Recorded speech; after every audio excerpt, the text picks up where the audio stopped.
Yan po, maminamahal. Kaya nga, yung mga bulaang mga ngaral, sabi rito, maminamahal, yung believing that disobey God will not bad result or God will not punish you. Nagtuturo sila na hindi nagpaparusa ang Diyos. Nagtuturo sila na kahit labagin natin ang utos ng Diyos, mga minamahal, hindi tayo parurusahan ng Diyos. Pero ang katotohanan, sabi ng Biblia, mga minamahal, ang puot ng Diyos ay mahayag buwat sa langit. Sabi dito na Roma 1, talatang 18, sabi, ang puot ng Diyos ay mahayag buwat sa langit laban sa mga taong sumusuway sa kalooban ng Diyos at laban sa mga tao, maminamahal, na hindi sumusunod sa ating dakilang Diyos, hindi sumusunod sa Ebanghelyo. Sabi rito, Roma 1:18, kindly idagdag natin to. Roma Dito po sa Roma, Kabanatay 1, talatay 18. Sapagkat ang puot ng Diyos ay nahayag mula sa langit laban sa lahat na kasamaan at kalikuan ng mga tao na mga sinawata ang katotohanan ng kalikuan. Amen. Yan po, maminamahal. Ang sabi, ang puot ng Diyos ay mahayag buwat sa langit laban sa mga taong sumasawata sa kalikuan, maminamahal. Sinasawata ang katotohanan at sumusunod sa kalikuan. Yan po ang unang dahilan, maminamahal. Sabi rito, deception. Marami po ang sumusuway sa utos ng Diyos dahil nadaya sila. At kapag ang tao po'y nadaya, maminamahal, magkakaroon siya ng tinatawag na reprobate mind. Hindi niya na ma-discern ang tama't mali, maminamahal. Kaya nga, makita nyo, ang mga tagasunod, maminamahal ng bula ang mga ngaral. Kahit nakikita na nila yung kahindik-hindik na katotohanan, napakaraming testigo, napakadaming ebidensya, napakaraming kaso, maminamal, pero sa kabila nito, nandun pa rin yung kanilang pagtatanggol, maminamahal. Kahit mali, dapat mabuksan na yung isip nila, nadaya sila. Dapat ang tamang reaksyon ng mga taong gusto ng langit, dapat magalit pa nga sila. Ang tagal silang dinaya, ang tagal silang pinaglaruan, ang tagal silang ginatasan, ginawa silang yung palabigasan itong taong ito habang ang kanyang mga tagasunod ay naghihirap, siya ang mag-isa, ang yumayaman. Yan po ang nakalulungkot. Yan po ang unang dahilan, deception. At pangalawa, sabi po rito, unbelief. Maminamahal, hindi sila nagtitiwala sa ating pinakamamahal na Panginoon. Sabi rito, sila'y nagkasala dahil sa hindi pananampalataya, hindi pagtitiwala. Basahin natin Psalm 78 verse 17 up to 19.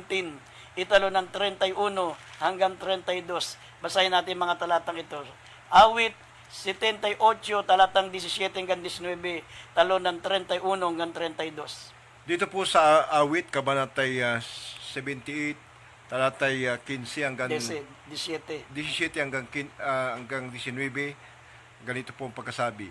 Gayumay nagkasala uli sila laban sa kanya upang manghimagsik laban sa kataasan sa ilang. At kanilang tinukso ang Diyos sa kanilang puso sa paghingi ng pagkain sa kanilang pita. 19. Oo, sila'y nagsalita laban sa Diyos. Kanilang sinabi, makapaghahanda ba ang Diyos ng dulang sa ilang? Sa talatang 31 at 32, nang ang galit ng Diyos ay paitaas laban sa kanila at pumatay sa mga pinakamataba sa kanila at sinaktan ang mga binata sa Israel. Sa 32, sa lahat ng ito ay nakasala pa sila at hindi naniwala sa kanyang kagilagilalas na mga gawa. Amen. Yan po, maminamal, unbelief. They didn't trust God. Kaya marami po, maminamal, ang lumalabag sa utos ng Diyos dahil wala silang tiwala sa Diyos. Sabi rito, dahil sa kanilang mga alinlangan. Kaya nga nabasa natin, sabi, gayon may nagkasala uli sila laban sa Kanya upang magimagsik laban sa kataas-taasan sa ilang. At kanilang tinukso ang Diyos sa kanilang puso sa paghingi ng pagkain sa kanilang pita. Oo, sila'y nagsalita laban sa Diyos at kanilang sinabi, makapaghahanda ba ang Diyos ng dulang sa ilang?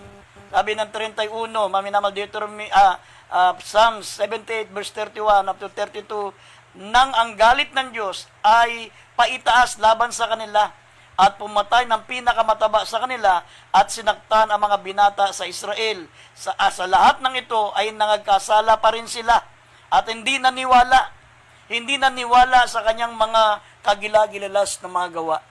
Iyan po ang pangalawang dahilan bakit maminamahal ang tao po yung nakalalabag sa utos ng Diyos. Hindi sila nagtitiwala. Ayaw nilang manampalataya at sa kabila ng mga ginawa ng Diyos sa buhay nila, napakaraming himala. Napakarami po ang pinakitang himala ng Diyos, mga minamahal sa bansang Israel. Nahati po ang dagat. Sila po ay nakatawid, mga minamahal sa natuyong ilog ng Jordan. At sila po, mga minamahal, ay pinakain ng Diyos sa loob ng 40 taon, mga minamahal, sa ilang, na ang kanilang mga damit ay hindi po naluma, hindi po nasira, kundi sumasabay sa kanilang paglaki. Habang lumalaki yung katawan nila, yung mga damit nila sumasabay sa paglaki ng katawan nila. Sila'y pinakain ng Diyos, mga minamahal, doon sa gitna ng ilang, wala po rin tubig, wala po dong makukuhang mga pananim para makakain, walang mabibili ang mga pagkain, pero hindi sila pinabayaan ng Diyos sa loob ng 40 taon. Binuhay sila at pinakain ng malapang noon sa pamagitan ng mga ibon na pinabababa ng Diyos sa kanilang mga tolda, sa kanilang kampamento. At bumababa po, maminamahal, ang tinatawag na tinapay galing sa langit, yung mana from heaven. Pero sa kabila nito, sabi ng Banal na Kasulatan, ngunit nagkasala pa rin sila. Nagkasala pa rin sila at hindi naniwala sa kanyang mga kagilagilalas ng mga gawa. Yan po ang pangalawang dahilan. Kaya nga dito po sa Banal na Kasulatan, lalo na tayo mga mananampalataya, sabi rito, ang pananampalatayang nasa iyo ay ingatan mo. Dapat iniingatan po natin yung mga pananampalataya natin. Kasi ito po ang tinutukoy po dito, mga Kristiyano, mga mananampalataya. Dito po sa nabasa natin sa Psalms 78, verse 17 hanggang 19, tapos sa talon ng 31 hanggang 32, ang tinutukoy po rito, mga mananampalataya. Sabi, ngunit nagkasala pa rin sila at mga minamahal, nakalimutan ang mga kagilagilas na magawa ng ating mahal na Panginoon. Kaya sabi rito sa Roma, ang pananampalatayang nasa iyo ay ingatan mo. Sabi rito, Roma 14:22 at 23. Dito po sa Roma, Kabanatay 14, talatay 22 at 23. Ang pananampalataya mo na nasa iyo ay ingatan mo sa iyong sarili sa harap ng Diyos. Mapalad ang hindi humatol sa kanyang sarili sa bagay na kanyang sinasang-ayunan. 23. Ngunit ang nag-aalinlangan ay hinatulan kung kumakain, sapagkat hindi siya kumakain sa pananampalataya, at ang anumang hindi sa pananampalataya ay kasalanan. Amen. Anumang hindi sa pananampalataya ay kasalanan. Kaya nga, sabi ng nabasa natin sa Roma 14, talatang 22, kaya nga ang pananampalatayang nasa iyo ay ingatan mo sa iyong sarili sa harap ng Diyos. Mapalad, maminamahal, ang mga nag-iingat ng kanilang pananampalataya. Kaya tayo po, maminamahal, yung ating pong mga pananampalataya, ito po'y pinagyayaman po natin yan. Ito po'y dapat iniingatan po natin yan, pinalalago natin yan, pinagyayaman natin yan sa pamagitan ng pakikinig at pakikinig. Sabi, ang pananampalataya ay nanggagaling sa pakikinig at pakikinig. Makinig kayo ng makinig. Manampalataya kayo, maminamahal, sabi ng Biblia, manampalataya ka lamang sapagkat ang lahat ay may pangyayari sa Kanya na sumasampalataya. Sapagkat sabi ng Biblia, ang kasalanan, maminamahal, sabi ng Hebrews chapter 4, verse 2 at verse 6, sabi po rito, maminamahal, unbelief and disobedience are two sides in the same coin. Ang pag-aalinlangan at ang kasamaan ay pareho lang kasalanan. Para lang yan barya, maminamahal, para lang yan barya na isa kara, isa krus. Pero magkatumbas na laki ng kasalanan. Unbelief and disobedience are two sides in the same coin. Yan po, maminamahal, basahin po natin ang Hebrews chapter 4, verse 2 at verse 6. Ang katumbas ng kasalanang hindi sumasampalataya ay katumbas ng isang malaking pagsuway sa Diyos. Basahin natin. Dito po sa Hebreo, Kabanatay 4, talatay 2 at 6. Sapagkat tunay na tayo pinapangaralan ng mabubuting balita, gaya rin naman nila, ngunit hindi nila pinakinabangan ang salitang napakinggan dahil sa dahil sa walang kalakip na pananampalataya ang nangakikinig. Sa kaya't yamang may natitira pang ibang dapat magsipasok doon at ang mga pinangangaralan ng una ng mabubuting balita ay hindi nangapasok dahil sa pagsuway. Amen. Mga minamahal, marami po sa mga mananampalataya na tinukoy po rito sa mga Kristiyano sa ilang, ang mga Israelita, mga minamahal, karamihan po sa kanila hindi nakapasok, mga minamahal, sa kapahingahan, yung tinatawag po, mga minamahal, na Kanaan. Hindi sila nakarating, mga minamahal, ang nakarating lang po ay yung edad 19 years old pababa. Pero yung edad na 20 years old pataas, hindi na po nakarating dahil unang-una, sabi ng Biblia, dahil sa kanilang hindi pananampalataya. Unbelief. At ang pangalawa, sabi ng verse 6, yung pong pagsuway. Kaya nga, unbelief and disobedience are two sides in the same coin. Dahil sa hindi pananampalataya at dahil sa pagsuway, pareho lang palang malaking kasalanan yon, hindi sila nakapasok, maminamahal, sa kapahingahan na tinutukoy ng ating mahal na Panginoon, maminamahal, sa Biblia. At ang pangatlong dahilan, sabi ng Biblia, greed, yung kasakiman. Sabi, greed start with C, then covet, and after that, took them. Ang covetousness, maminamal, nagsisimula po ito, maminamal, kapag nakita mo. Makikita mo muna ng mata mo, pagnanasaan mo muna, at pagkatapos nito, sabi ay kukunin mo na. Yan po yung nakasulat dito po, maminamahal, sa Josue. Sa Josue Kapitulo 7, talatang 1, talo natin ng 20 hanggang 22, at dito sa talo natin ulit ng 25 hanggang 26. Basahin po natin. Dito po sa Josue, Kabanatay 7, talatay 1, talon sa 20 at 21, at 25 hanggang 26. Ganito po ang pagkasabi, ngunit ang mga anak ni Israel ay nakagawa ng pagsalangsang sa itinalagang bagay, sapagat si Akan na anak ni Carmi, na anak ni Sabdi, na anak ni Sira, sa lipi ni Huda, ay kumuha ng tinalagang bagay, at ang galit ng Panginoon ay nagningas laban sa mga anak ni Israel. Sa 20, at sumagot si Akan kay Josue, at sinabi, sa katotohanan ay nagkasala ako laban sa Panginoon, sa Diyos ng Israel, at sa ganito ang aking ginawa. Sa 21, nang aking makita sa Samsam ang mainam na balabal na yaring Babylonia, at ang 200 siklong pilak, at ang 1 dila ng ginto na 50 siklon ang timbang, ay aking ang inimbot at aking kinuha, at narito nangakukubli sa lupa sa gitna ng aking tulda, at ang pilak ay nasa ilalim niyaon. Sa 25 at 26, ganito po ang pagkasabi, at sinabi ni Josue, bakit mo kami binabagabag? Babagabagin ka sa araw na ito ng Panginoon, at binato siya ng mga bato ng buong Israel, at sinunog nila sila sa apoy, at binato sila ng mga bato. Sa 26, at kanilang binuntunan siya ng malaking bunton ng mga bato hanggang sa araw na ito, at ang Panginoon ay nagpigil ng kabangisan ng kanyang galit, kaya't ang pangalan ng dakong yaon ay tinawag na ang libis ng Akor hanggang sa araw na ito. Amen. Kaya nga, maminamahal, yan po mga dahilan kung bakit nakalalabag tayo sa kalooban ng Diyos. Yan po ang pangatlo, greed, kasakiman. Ito po, maminamahal, ay nangyari kay Akan.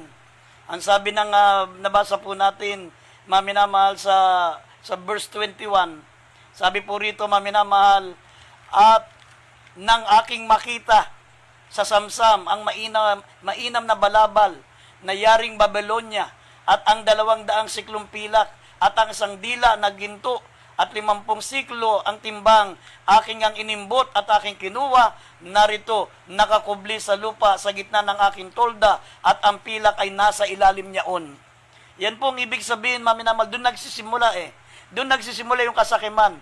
Greed start with C, then covet, and after that, took them. Makikita muna niya, maminamal, pag nanasaan at pag ito'y pinagnasaan na, kukunin niya na. Yan ang ibig sabihin, maminamal ng covetousness. Kaya nga, sabi ng Lucas 21, talatang 34, kaya nga't mag-ingat tayo sa kasakiman.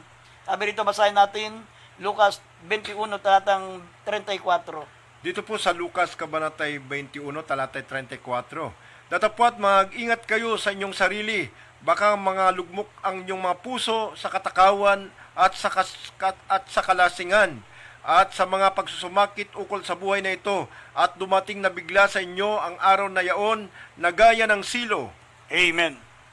Kaya nga pinag-iingat po tayo mga minamahal. Yan po ang nagiging dahilan bakit tayo po ay nakakalabag sa kalooban ng Diyos. Sabi, maminamahal, pangatlo ay greed, kasakiman. Kaya nga sabi na dapat mag-ingat kayo sa inyong mga sarili, baka malugmok ang inyong mga puso sa katakawan, sa kalasingan, at pagsusumakit ukol sa buhay na ito at dumating sa inyo ito gaya ng silo. Yan po, maminamahal, ang tinutukoy na kasakiman. Yung hindi tayo makontento kung ano meron tayo. At pang-apat, sabi, impatience. Kapag nainip tayo, maminamahal, sa mga pagpapala na dapat ipagkakalob sa atin ng malapang noon, gumagawa tayo na sarili nating paraan para pagpalain. Kahit sa masama, maminamahal. Yung impatience, hindi tayo makapagtiis, hindi tayo makapaghintay. Sabi ng 1 Peter chapter 3 verse 9, tayong mga mananampalataya, nakatalaga tayong pagpalain. Nakatalaga tayong pagpalain, maghintay ka lang.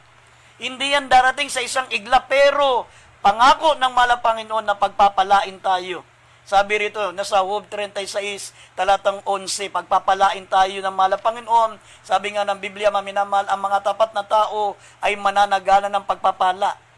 Ngunit, sabi po ng banal na kasulatan, ang mga nagmamadaling yumaman ay malulugmok sa kasamaan. Sila'y mapapahamak. Basahin natin ang mga talata, mga minamahal, kindly. Basahin muna natin itong talatang aking unang binanggit, mamaya sa Job 36:11. Dito po sa Job 36, Yung sa unang kong binanggit. dito po sa Proverbs o Kawikaan 28, talatay 20 at 22. Ganito po ang pagkasabi. Ang tapat na tao ay mananagana sa pagpapala, ngunit siyang nagmamadali sa pagyaman ay walang pagsalang parurusahan. Sa 22, siyang may masamang mata ay nagmamadali sa pagyaman at hindi nakaalam na kasalanan ay darating sa kanya. Sa Job 36 verse 11, kung sila'y makinig at maglingkod sa kanya, kanilang gugugulin ang kanilang mga kaarawan sa kaginawaan at ang kanilang mga taon sa kasiyahan. Amen. Kapag naglilingkod po tayo sa ating malapang, nakatalaga po tayong pagpalain. Ang sabi, mga minamahal, kung sila'y makikinig at maglilingkod, gugugulin nila ang kanilang kaarawan sa kaginawaan at ang kanilang taon sa kasayahan. Sabi ng Biblia, ang mga tapat na mga tao ay mananagana sa pagpapala. Ngunit siyang nagmamadali sa pagyaman ay walang pagsalang parurusahan. Ito po yung nagiging hadlang bakit tayo nagkakasala sa Diyos. Kaya tayo lumalabag. Hindi tayo, mga minamahal, makapaghintay. Yung impatience. Gumagawa tayo ng sariling paraan kahit masama, kahit hindi na tayo makadalo sa gawain, basta mga minamahal, nandun tayo nagsisikap, ginagawa nating araw ang gabi, ginagawa nating gabi ang araw. Nakakalimutan na natin tuloy yung ating magandang hangarin na tayo po ay makarating sa langit. Lalo tayong nawawala sa kalooban ng Diyos. Nakatalaga po tayong pagpalain. Basahin natin 1 Peter 3:9 na tayo'y itinalaga ng Diyos para sa pagpapala. Basahin natin 1 Peter 3 verse 9. Dito po sa unang Pedro Kabanatay 3, talatay 9, na huwag ninyong gantihin ng masama ang masama o ng alipusta ang pag-alipusta, kundi ng pagpapala. Sapagkat dahil dito kayo'y tinawag upang kayo'y magmana ng pagpapala. Amen. Tayo po, maminamahal, ay tinawag para magmana ng pagpapala. Maghintay ka lang. Sapagkat sabi, ang mga nagmamadaling yumaman ay mahuhulog sa lahat ng silo ng kasamaan, ng kasakiman. Sabi ng banal na kasulatan, maminamahal, maghintay ka lang, nakatalaga tayong pagpalain ng ating pinakamamahal na Panginoon. Yan po yung impatience. Yan po ang pangatlong dahilan bakit nakalalabag tayo sa kalooban ng Diyos. Gaya po ni Sarah. Si Sarah, mga minamahal, sinabi ng Diyos sa kanya, maglilihi ka ng isang anak na lalaki. At ang lalaking ito na yung magiging anak ay magiging sindami ng buhangin sa dagat at magiging sindami ng bituin sa langit. Pararamihin ko ang iyong lipi, pararamihin ko ang iyong lahi at lahat ng mga magiging anak mo ay magiging makapangyarihan tao sa balat ng lupa. Hindi sila naniwala. Kasi 100 taon na si Abraham. Itong si Sarah, maminamahal, ay 90 years old na. Kaya sabi rito sa Genesis, tumawa lang si Sarah, hindi siya naniwala. Ang ginawa niya, maminamahal, para magkaanak talaga si Abraham, dahil matanda na nga siya, iniisip niya na nagsara na yung kanyang bahay bata, yung kanyang katulong na si Hagar, yun ang kanyang pinasiping kay Abraham. Kaya nagkaroon po, maminamahal, ng anak sa labas, si Abraham. Ito po yung si Ismael, na diyan galing ang mga Islam. Ayun, kay Ismael. Kaya, mga minamahal, hindi po nalulugod ang Diyos pag hindi tayo makapaghintay. Dapat maghintay po tayo sa kalooban ng Diyos. Sabi ng banal na kasulatan, mga minamahal, kung ikaw ay maghihintay at magtitiis, mga minamahal, tayo po ay magmamana ng pagpapala. Yan po at ang pangatlong panglimang dahilan, sabi rito, fear of men. Yung takot sa tao, maminamahal, kaya tayo nakalalabag sa kalooban ng Diyos. Sabi rito, basahin po natin itong unang Samuel, kapitulo 15, talatang 24. Tapos itataas natin ang 22 at 23. Unahin mo natin yung 24. Dito po sa unang Samuel, kabanata 15, talata 24.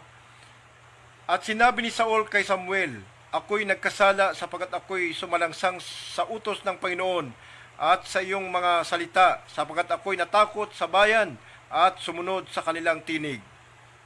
22 at 23. Sa 22 at saka 23. At sinabi ni Samuel, nagtataglay kaya ang Panginoon ng napakadakilang nagtataglay kaya ang Panginoon ng napakadakilang pagkatuwa sa mga handog na susunugin at sa mga hain na gaya na sa pagsunod ng tinig ng Panginoon. Narito, ang pagsunod ay maigi kaysa hain at ang pagdinig kaysa taba ng mga tupang lalaki. Sa 23, sapagkat ang paghimagsik ay gaya ng kasalanan ng panghuhula at ang katigasan ng ulo ay gaya ng pagsamba sa mga Diyos-Diyusan at sa mga tirap, sapagkat dahil sa iyong itinakwil ang salita ng Panginoon, ay kanya namang itatakwil ka upang huwag ka nang maging hari. Amen. Yan po, maminamahal. Fear of men. Minsan hindi tayo makasunod dahil sa takot natin, sa mga magulang natin. Ha? Takot tayo, maminamahal, sa mga mataas na kalagayan doon sa ating eskwelahan. Pag sinabi ng mga leader doon, yung mga principal, ng mga teacher, na magsuot ng pantalon, magsuot ng mga babae, magsuot ng kasuotan panlalaki, natatakot po tayo, mga minamahal, na hindi sila, natatakot tayong labagin sila. Yan po. Pero sabi ng banal na kasulatan, sabi nga ni Apostol Pedro, masusundin muna namin ang tao. Masusundin muna namin ang Diyos kaysa sa tao. Sabi ng Acts 5:29, masusundin muna namin ang Diyos kaysa sa tao. Sabi ng Biblia, maminamahal, huwag niyong katakutan ang pumapatay ng katawan, ngunit hindi kayang, mga minamahal, itapon ang iyong kaluluwa sa impyerno. Matakot tayo sa Diyos na kayang patayin ang ating katawan at kaya pang idbulid ang ating katawan, ang ating kaluluwa sa impyerno. Basahin natin ang dalawang talata, Acts 5:29 at Mateo 10:28. Dito po sa Gawa, kabanatay 5, talatay 29. Datapwat nagsisagot si Pedro at ang mga apostol at nagsabi, dapat muna kaming magsitalima sa Diyos bago sa mga tao. Sa Mateo, kabanatay 28. talatay 28. Ganito po ang pagkasabi. At huwag kayong mga takot sa mga nagsisipatay ng katawan, datapwat hindi nakakapatay sa kaluluwa, kundi bagkus ang katakutan ninyo yaong makapupuksa sa kaluluwa at sa katawan sa impyerno. Amen. Kaya nga, maminamahal, mas kinakailangan muna natin sumunod sa Diyos. Yan po ang nakakapaglabag sa atin. Yan po ang dahilan kung bakit nalalabag natin ang utos ng malapon, fear of men. Sabi ng banal na kasulatan, huwag tayo matakot sa mga tao na pumapatay ng katawan, hindi naman tayo kayang ibulid sa impyerno. Ang katakutan natin higit sa lahat ang Diyos na kaya pong patay ng ating katawan at kayang ibulid ang kaluluwa sa impyerno.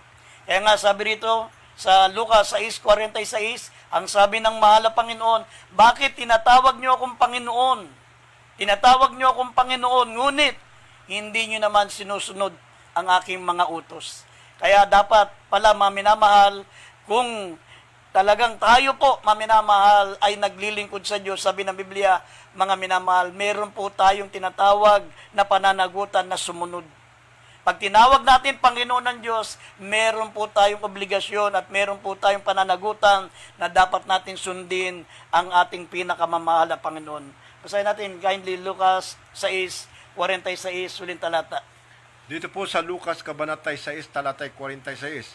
At bakit tinatawag ninyo ako, Panginoon, Panginoon, at di ninyo ginagawa ang mga bagay na aking sinasabi? Amen. Kaya nga, maminamahal, naglilingkod rin lang tayo sa Diyos, maglingkod na tayo sa tama. Pwede tayong magsimula muli, maminamahal, hindi baling magsimula uli tayo sa una kesa magpatuloy po tayo sa mali. Dapat maging practical po tayo, huwag tayong tumulad dun sa tagasunod ng Davao. Maling-mali na, pinagpapatuloy pa rin nila. Bakit hindi kayo magsimula? Maghanap kayo ng mga tunay na pastor na totoong nagmamalasakit sa inyong kaligtasan. Hindi yung nagpapasarap sa buhay. Maghanap kayo ng pastor na nag-aayuno ng 40 days, nananalangin ng 20 hours a day. Yung mga taong may marubdob na pag-ibig sa ating mga kaluluwa, hindi yung nagpapasasa sa ating mga kayamanan na inuutot nila. Kaya nga sa gabing ito, maminamahal, sumunod po kayo sa panalangin.